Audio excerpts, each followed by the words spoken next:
Life in the Trinity Ministry, in partnership with Brian McLaren, is pleased to present this series entitled The Storyline of the Bible. Pleasure to be with you.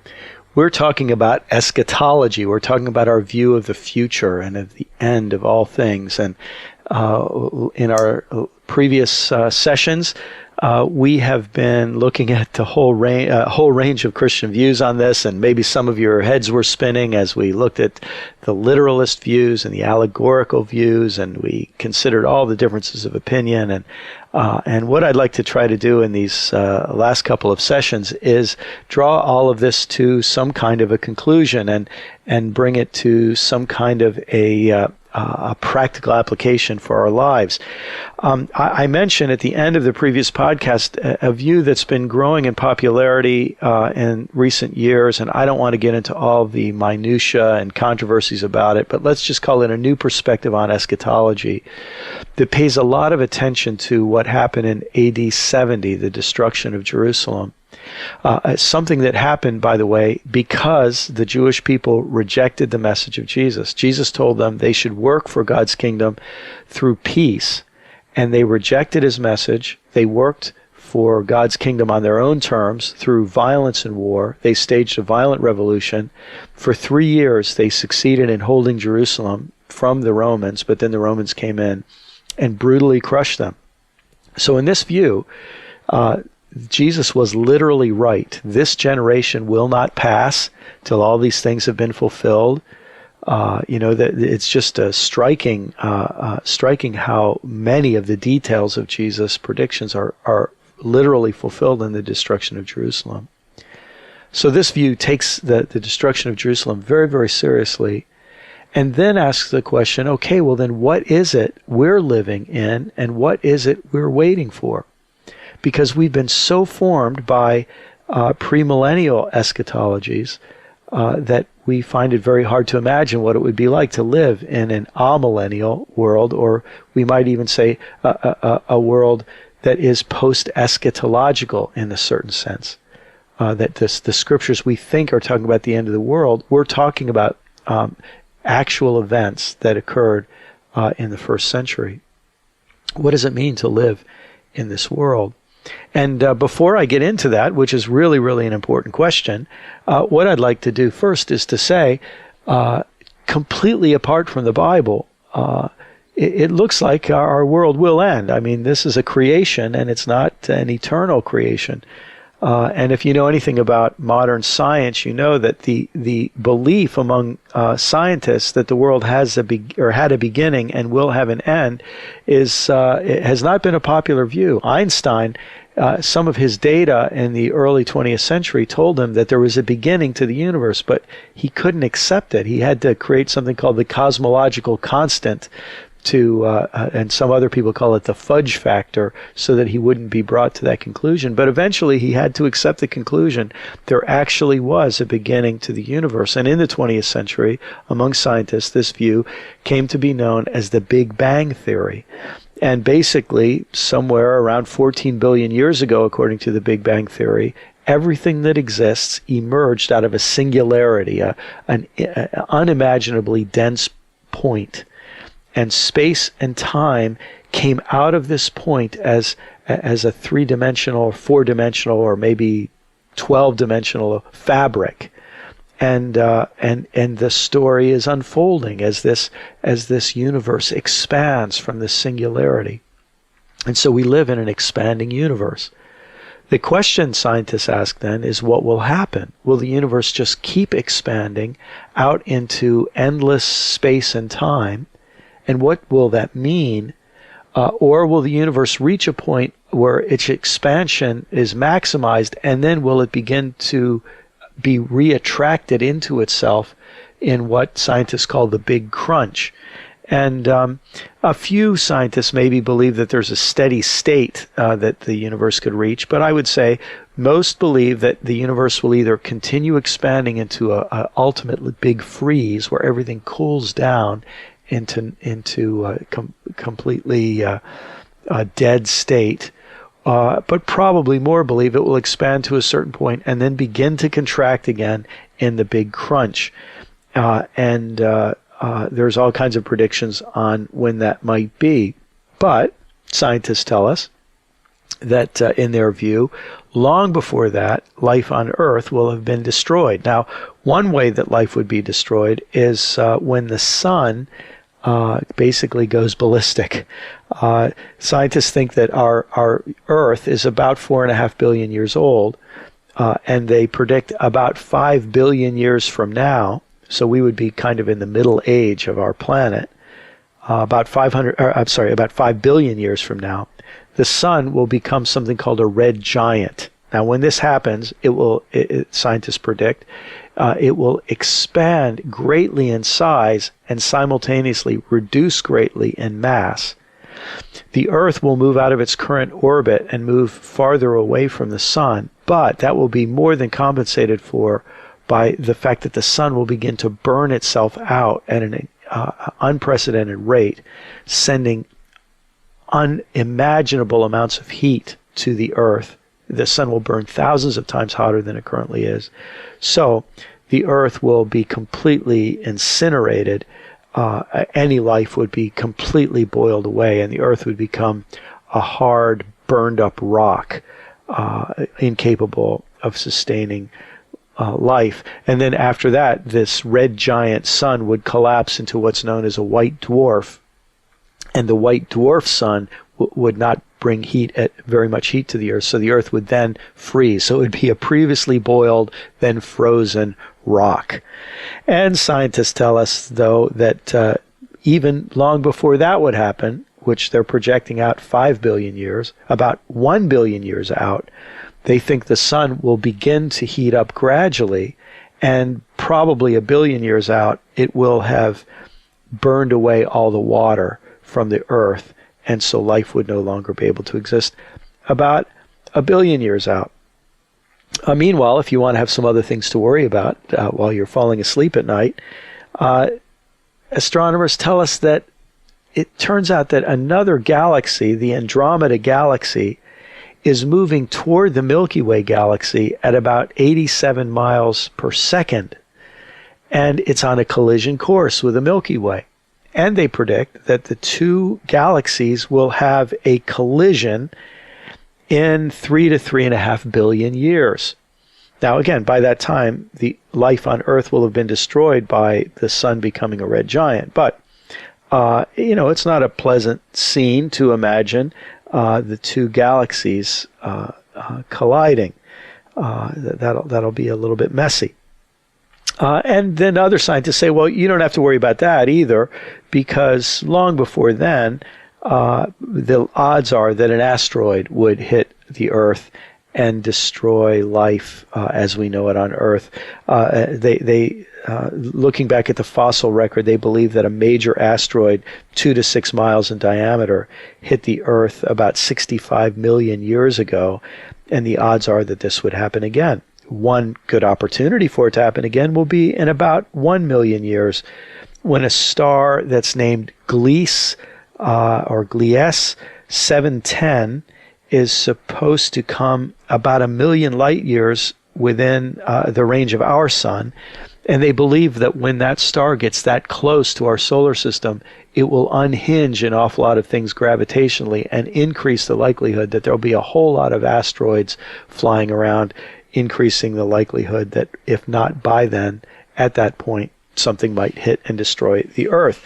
And then there are all kinds of other possibilities. There could be a gamma ray burst, and that would really spoil your day if you're around when a gamma ray burst happens. And of course, we won't be able to know that it's coming because it will come at the speed of light, so we won't be able to see it coming. And there are other more mundane things that could wipe us out. A supervolcano, a global nuclear war, a completely destabilized global climate. And of course, you can just imagine all kinds of possibilities. A super virus that mutates and becomes lethal to human life. There are an awful lot of ways to imagine this thing going south. On top of that, scientists who study the Earth tell us that every 30 or 40,000 years or so, we have an ice age. And whatever kind of civilization we've built certainly could not survive as it is during an ice age. So we've got, plenty of things out there that could spoil our day. And it reminds us that whether you take biblical prophecy literally or not, this life as we know it won't go on forever. And then let's get realistic. I'm 51 years old. Don't know how old you are. But none of us are guaranteed that a stroke or a heart attack or cancer or a plane crash or something else won't take us out a lot sooner than we expect. And best case scenario, 100 years from now, we're all history. So each of us faces a kind of apocalypse, personally anyway, regardless of your views about the future. And so what this does is it makes us have to ask questions about what in our life really has meaning and what are we doing in our lives that really will last. And that's a question, however you interpret the biblical texts about eschatology, the Bible has so much to say about. Jesus says, what does it profit a person if he gains the entire world and loses his soul? What could a person give in exchange for his soul? Even back in the Old Testament, when by our best scholarly accounts, there was not a very well-developed view of the afterlife. We have Moses in Psalm 90 say, give permanence to the work of our hands. Moses doesn't seem to have, or whoever wrote Psalm 90, doesn't seem to have a great deal of belief in the immortality of the soul, but he at least hopes that he can do something with his life that will have lasting value. Now, for those of us who are followers of Jesus and we believe in the resurrection of Jesus, this gives us deep, deep belief that our lives don't just end with death and that there's hope beyond the grave. And what I'd like to do in the time that remains is I would like to look at two biblical passages that I think could help us to think intelligently about our ultimate destiny when our bodies give out or the earth is destroyed or whatever, however we look at eschatology. And what I'd like to do first is read a fascinating episode from the Gospel of Matthew. And I'm going to be reading from the Voice translation. And the voice of, some of you know, I translated and paraphrased the book of Luke and the book of Acts. I did Luke's writings. And my friend Lauren Winter did the voice of Matthew. And this comes from Matthew chapter 22. And I'm going to read an interesting interchange that begins in Matthew chapter 22, verse 22. They were hoping, those who had come, hoping to trick Jesus, were confounded and amazed, and he left them, and they left him and went away. Now, this is referring to the episode of the coin rendered to Caesar what is Caesar's. That same day, a band of Sadducees, a sect of Jewish aristocrats who, among other things, did not expect a resurrection or anticipate any sort of future life at all, put their own question to Jesus. Now, again, we won't get into all the details, but we have the different political parties hitting Jesus from different directions. So here come the Sadducees. Teacher, the law of Moses teaches that if a married man dies with no children, then his brother must marry the widow and father children in his brother's name. Now we knew a family of 7 brothers. The eldest brother married and died, and since he had no children, the next brother married his widow. Shortly thereafter, that second brother died, still having fathered no children, and on it happened. The poor widow kept marrying these brothers, and they kept dying, and there were no children from any of the 7 marriages. Eventually, the wife died. So now, teacher, whose wife will she be in the resurrection? Will she have 7 husbands, since they were each married to her? Now you can understand the Sadducees are doing this, a reductio ad absurdum, to make the whole idea of an afterlife or resurrection seem ridiculous. How could you, if there's an afterlife, there has to be polygamy. And so they're trying to scandalize and make ridiculous the whole idea of an afterlife and the resurrection. And by the way, those aren't the same. And the afterlife of a disembodied soul is different than a resurrection on this world. And it was the latter that the Jews in Jesus' day were focused on, not the idea of a disembodied soul up in heaven. Jesus replies, "You know neither God's scriptures nor God's power, and so your assumptions are all wrong. At the resurrection, people will neither marry nor be given in marriage. They will be like the angels in heaven. They will be kith and kin, sister and brother to everyone. They will devote themselves to praise. A key to this resurrected life can be found in the words of Moses, which you do claim to read. Quote, I am the God of Abraham, the God of Isaac, and the God of Jacob. Our God is not the God of the dead. He is the God of the living." Now what Jesus does here is just so clever and so fascinating and so profound. Previously, he turned their question around about do we pay taxes to Caesar by saying whose picture's on the coin and saying, well, give to Caesar what's Caesar's, give to God what's God's. And he does something similar here. He refers to the name by which God is known in the scriptures, very often known. I am the God of Abraham, the God of Isaac, the God of Jacob. Now, for God to say, I am their God, suggests that they're still living. He doesn't say, I was the God, or I formerly was the God of Abraham, Isaac, and Jacob, who are now dead. And so what Jesus does is he links our life beyond this life, not to the immortality of the soul, but to God, to being known by God and being in a relationship with God. And this to me is our ultimate eschatological hope. It's to be known by God, to be remembered by God, to be preserved by God, to be continued by God. Maybe I could even say in this way, to be saved by God. You know how when you're working on your computer, if you don't hit save and the power goes out, your document's lost. But if you hit save, it's preserved. And part of what we'd be saying is then, what really counts, we often talk about, do you know the Lord? Do you know Christ? What really counts is to be known by the Lord, to be known and remembered, for God to consider you as a person worth being remembered and saved and preserved. Your life was beautiful and good. Everything good in it should be preserved. And this to me is at the essence of what our hope is as followers of Christ. I am the God of Abraham, the God of Isaac, and the God of Jacob. Our God is not the God of the dead. He is the God of the living. So God, to be in relationship with God, means that we're known by God. And it means that death is just walking through a doorway from being in relationship to God while our heart is beating and our brain waves are working and our lungs are breathing, to be in relationship with God within this body, but then to be in relationship with God after this body has stopped functioning.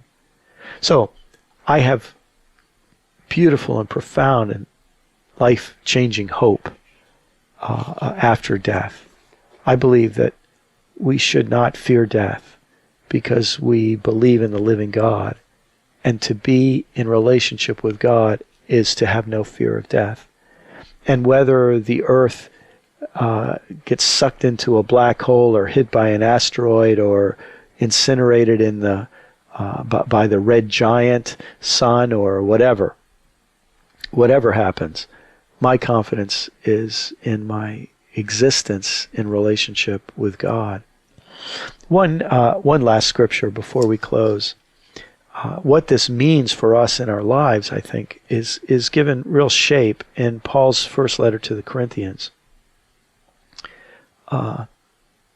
You might recall in verse 10, he says, "By the grace God has given me, I laid a foundation as an expert builder, and someone else is building on it. But each one should be careful how he builds. For no one can lay any foundation other than the one already laid, which is Jesus Christ. If any man builds on this foundation using gold, silver, costly stones, wood, hay, or straw, his work will be shown for what it is, because the day will bring it to light. It will be revealed with fire, and the fire will test the quality of each man's work. If what he has built survives, he will receive his reward. If it is burned up, he'll suffer loss. He himself will be saved, but only as one escaping through the flames. And this picture to me suggests then that since we know that our lives are limited and all of human existence on this planet is limited, we each have the choice to live in a way that makes sense longer term beyond this life. We each have a choice of building a life that has durable goods, good things that last beyond this life. And to know that in Christ my sins are forgiven, I don't have to fear condemnation.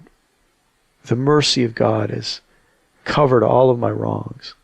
And then to be invited to follow Christ and work with him in working for goodness and justice and peace, kindness, faithfulness, to be developing a character that is durable and to be doing deeds for the poor and for the oppressed and for my family and for the stranger and for my enemy and my neighbor, to be involved in this kind of life is just a beautiful, beautiful gift and opportunity.